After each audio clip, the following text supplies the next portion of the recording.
Gold smuggling ಕೇಸ್ನಲ್ಲಿ ನಟಿ Ranya Rao arrest ಆಗಿರೋದು ಗೊತ್ತೇ ಇದೆ. ಸರ್ಕಾರದಿಂದಲೇ ರನ್ಯಾ ರಾವ್ ಸಂಸ್ಥೆಗೆ 12 ಎಕರೆ ಜಮೀನು ಹೋಗಿದೆ ಅನ್ನೋದು ಹೊಸ ಅಪ್ಡೇಟ್. ಈಗ ರನ್ಯಾ ರಾವ್ ನಿರ್ದೇಶಕಿಯಾಗಿರುವ ಕಂಪನಿಗೆ 12 ಎಕರೆ ಜಮೀನು ಹೋಗಿದೆ.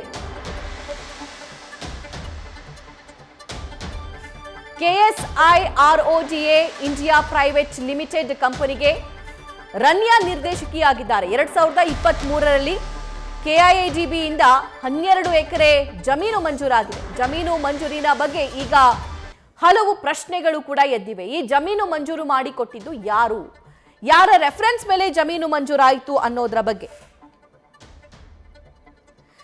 KSIRODA ಇಂಡಿಯಾ ಪ್ರೈವೇಟ್ ಲಿಮಿಟೆಡ್ ಅನ್ನುವಂತಹ ಕಂಪನಿಗೆ ರನ್ಯಾ ನಿರ್ದೇಶಕಿಯಾಗಿದ್ದಾರೆ. ಸರ್ಕಾರದಿಂದಲೇ 12 ಎಕರೆ ಜಾಗ ಹೋಗಿದೆಯಂತೆ. ಡೀಟೇಲ್ಸ್ ನೀಡ್ತಾರೆ ನಮ್ಮ ಪ್ರತಿನಿಧಿ ಚಂದ್ರಶೇಖರ್. ಚಂದ್ರು, ಹೊಸ ಅಪ್ಡೇಟ್ ಬಗ್ಗೆ ಏನೆಲ್ಲ ಮಾಹಿತಿ ಇದೆ?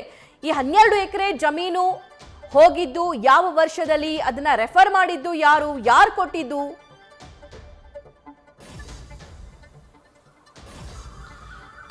ಸಭಾ ಏನು ರನ್ಯಾ ರಾವ್ ಪ್ರಕರಣದಲ್ಲಿ ಈಗಾಗಲೇ ಸದ್ಯಕ್ಕೆ ಆಕೆಯ ಒಂದು ಆರ್ಥಿಕತೆಯ ಹಿನ್ನೆಲೆಯನ್ನ ಕೆದಕುತ್ತಿರುವಂತಹ DRI ಅಧಿಕಾರಿಗಳಿಗೆ ಒಂದೊಂದೇ ಸಿಗ್ತಾ ಇರುವಂತಹದ್ದು. ಅದರಲ್ಲಿ ಮುಖ್ಯವಾಗಿ KIADB ಇಂದ ಒಂದು 12 ಅಂದ್ರೆ 13.5 ಎಕರೆ ಈಗ ಮಂಜೂರಾಗಿರುವಂತಹದ್ದು ಅಂತ ಹೇಳಿ ಅಪ್ಡೇಟ್ ಸಿಗ್ತಾ ಇರುವಂತಹದ್ದು. ತುಮಕೂರು ಇಂಡಸ್ಟ್ರಿಯಲ್ ಏರಿಯಾದಲ್ಲಿ ಈ ಒಂದು ಜಮೀನು ಮಂಜೂರಾಗಿರುವಂತಹದ್ದು. ಏನು ಈಗಾಗಲೇ ಯಾವುದೇ ರೀತಿಯಾದಂತಹ ಒಂದು ಕಂಪನಿ ಹೊಂದಿಲ್ಲದಂತಹ ರನ್ಯಾ ರಾವ್ 2021ರಲ್ಲಿ ಒಂದು ಏನು ಕಂಪನಿಯನ್ನ ತೆರೆದು ಅದಾದ ನಂತರ ಅದೇ ಕಂಪನಿಗೆ ಸುಮಾರು 12 ಎಕರೆ ಜಮೀನು ಬೇಕು ಅಂತ ಹೇಳಿ ಕೇಳ್ಕೊತಾರೆ. ಅದಾದ ನಂತರ ಇವರಿಗೆ ಸುಮಾರು 13.5 ಎಕರೆ ಜಮೀನನ್ನ KIADB ಇಂದ ಮಂಜೂರು ಮಾಡ್ಕೊಂಡಿದ್ದಾರೆ ಅನ್ನುವಂತಹ ಮಾಹಿತಿ ಸಿಗ್ತಾ ಇರುವಂತಹದ್ದು. ಹೀಗಾಗಿ ಎಲ್ಲೊಂದ್ ಕಡೆ ಈಗ ಸದ್ಯಕ್ಕೆ ಸಾಮಾನ್ಯವಾಗಿ KIADBಗೆ ಒಂದು ಅರ್ಜಿಯನ್ನ ಹಾಕಿದ್ರೆ ಅದು ಏನು ಸಾಕಷ್ಟು ವರ್ಷಗಳ ಕಾಲ ನಡ್ಕೊಂಡ್ ಬರುತ್ತೆ. ಇನ್ಫ್ಲೂಯೆನ್ಸ್ ಇಲ್ದಿರ ಅಲ್ಲಿ ಕೆಲಸನೇ ಆಗಲ್ಲ ಅನ್ನುವಂತಹ ಒಂದು ಮಾಹಿತಿ ಕೂಡ ಇರುವಂತಹದ್ದು. ಆದ್ರೆ ಎಲ್ಲೊಂದ್ ಕಡೆ ಈಕೆಗೆ ಅಪ್ಲೈ ಮಾಡಿದಂತಹ ಅಂದ್ರೆ ಒಂದೇ ವರ್ಷದಲ್ಲಿ ಓಪನ್ ಮಾಡಿದಂತಹ ಕಂಪನಿಗೆ